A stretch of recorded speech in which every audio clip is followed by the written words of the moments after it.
सभी को नमस्कार। मैं जितेश कुमार जांगिड़, सहायक आचार्य चित्रकला, सर्वप्रथम आप सभी को ऑनलाइन ई क्लासरूम में हार्दिक स्वागत करता हूं। आज हम बीए द्वितीय वर्ष के चित्रकला विषय के सैद्धांतिक प्रश्न पत्र की इकाई प्रथम के अध्याय अजंता की चित्रकला का अध्ययन करेंगे। जैसा कि पूर्व के भाग में मैंने आप सभी को अजंता की गुफाओं की जो ऐतिहासिक पृष्ठभूमि है उसकी सामान्य जानकारी दी थी, उसके पश्चात हमने अजंता की गुफाओं की स्थिति के बारे में जाना जो महाराष्ट्र प्रांत में स्थित है, और उसके पश्चात इन गुफाओं का नाम अजंता कैसे पड़ा उसका हमने अध्ययन किया। तत्पश्चात हमने अजंता की गुफाओं की खोज और जीर्णोद्धार के बारे में जाना कि कैसे एक लंबे अंतराल के पश्चात, समय अंतराल के पश्चात लोगों का ध्यान इन गुफा चित्रों की तरफ गया जो काफ़ी बिगड़ी हालत में थे, और विभिन्न अधिकारियों ने इन गुफा चित्रों पर अनेक लेख, अनेक विवरण वो पढ़कर सुनाए।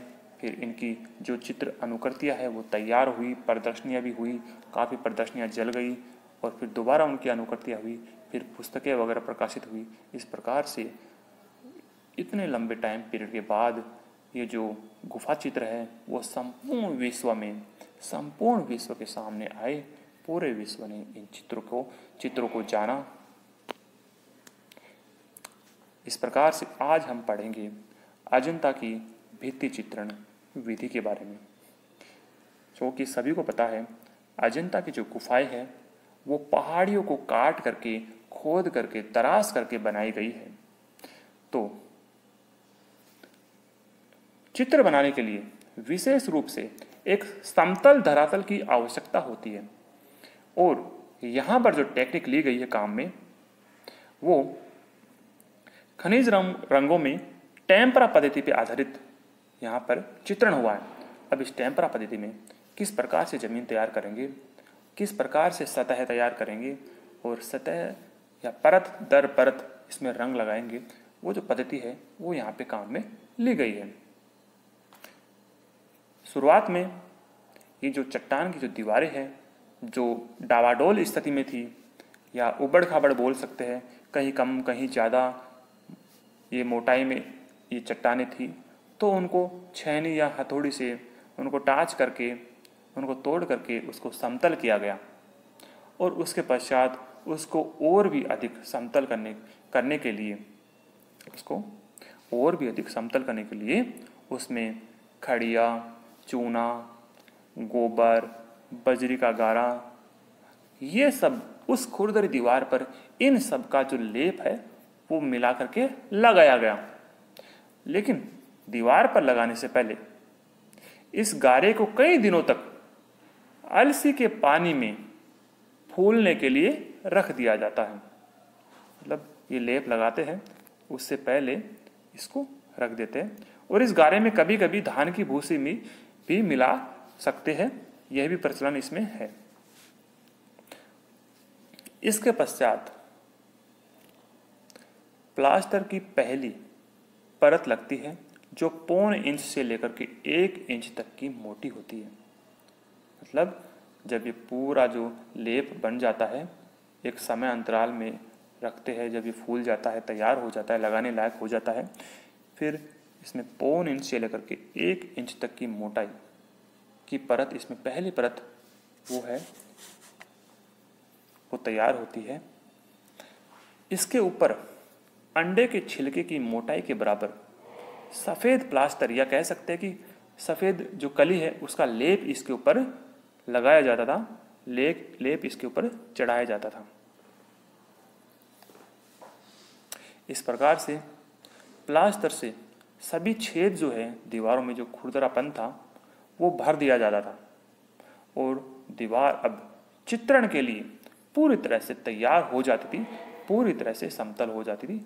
और इस प्रकार इस तैयार सतह पर खनिज रंगों से टेम्परा पद्धति में चित्रण किया जाता था। टेम्परा पद्धति ऐसी पद्धति है जिसमें रंगों को अपारदर्शी रूप में एक परत से दूसरी परत के ऊपर लगाया जाता था। अब आपको पता लग गया होगा किस प्रकार से दीवार को तैयार किया गया है, समतल बनाने के लिए क्या किया गया है, किस प्रकार का लेप इसमें लगाया गया था।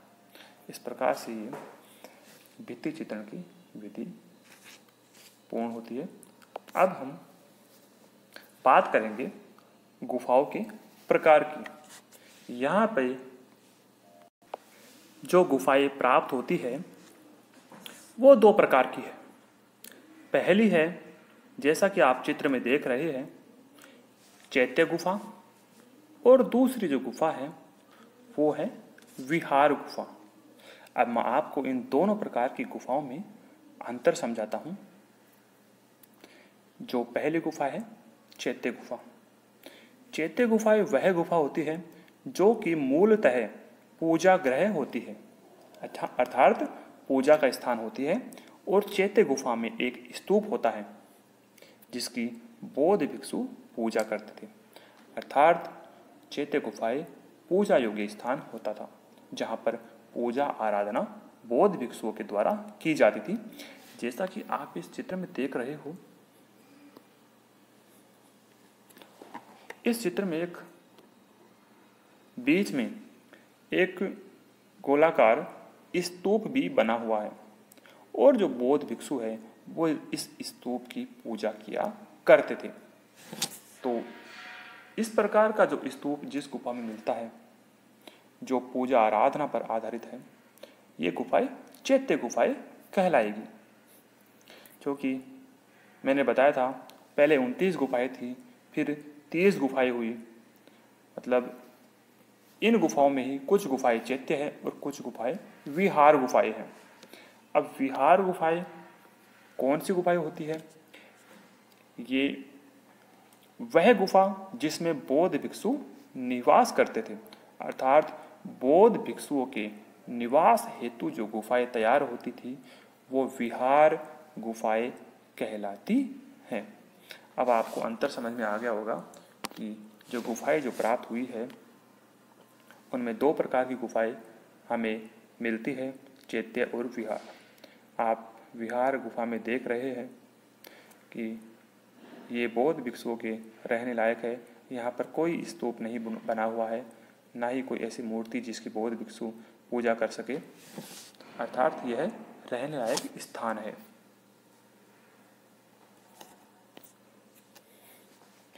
इसके पश्चात हम अध्ययन करेंगे अजंता की गुफाओं का निर्माण काल और इन गुफाओं का रचना काल।